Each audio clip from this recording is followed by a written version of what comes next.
Hello everyone, সবাই কেমন আছো? আশা করি সবাই খুব ভালো আছো। আজ হচ্ছে 25শে বৈশাখ। দাদার কিছু ছাত্ররা মিলে একটু নাচ গান করবে বলে ঠিক করেছে। তাই ওদের পড়া হয়ে যেতে ওরাও আমাদের ডাকে সবাইকে। তাই আমরা সবাই মিলে চলে গেছিলাম। মা তো প্রায় নাচতে নাচতে চলে গেছিলো এসি রুমে। গিয়ে দেখছি সব ঠিকঠাক করছে ওরা।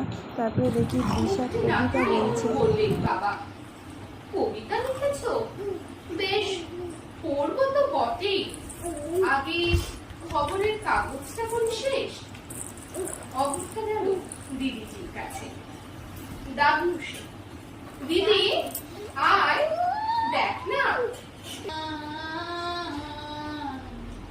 কোথাও দুঃখ, কোথাও মৃত্যু, কোথা মিছে নাই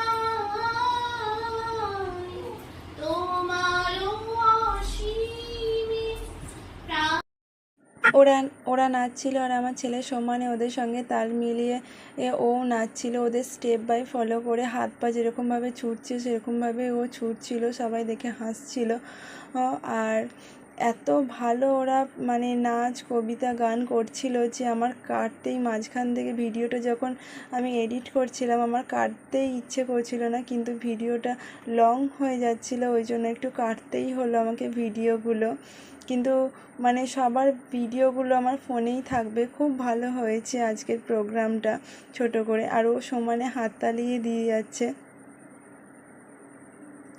আজ সকালে দাদা আমাদের ঘুম থেকে উঠে বলছিল যে জানো তো, আজকে আমি স্বপ্ন দেখেছি আমার স্টুডেন্টরা মানে 25শে বৈশাখ পালন করছে।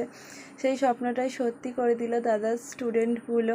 তারপরে ওরা বলছিল যে ওরা গাইলে হবে না, দাদাকেও একটা গান গাইতে হবে। তাই দাদাও একটা গান গাইলো। দাদা সত্যি খুব ভালো গান করে, দাদা বলো মা বলো খুব ভালো গান করে। তাই দাদাও একটা ছোট করে ওদের গান শুনিয়ে দিল। অথচ তুমিও তাকে শুধু এসো হে বৈশাখ, এসো এসো, এসো হে বৈশাখ, এসো এসো।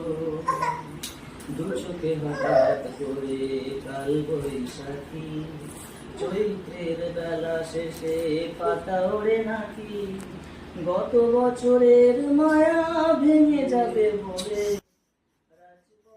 তারপরে প্রোগ্রামটা শেষ হয়ে গেল আর সবাই আমাদের বাই বাই করে চলে গেল। টাটা। ভিডিওটা কেমন লাগলো অবশ্যই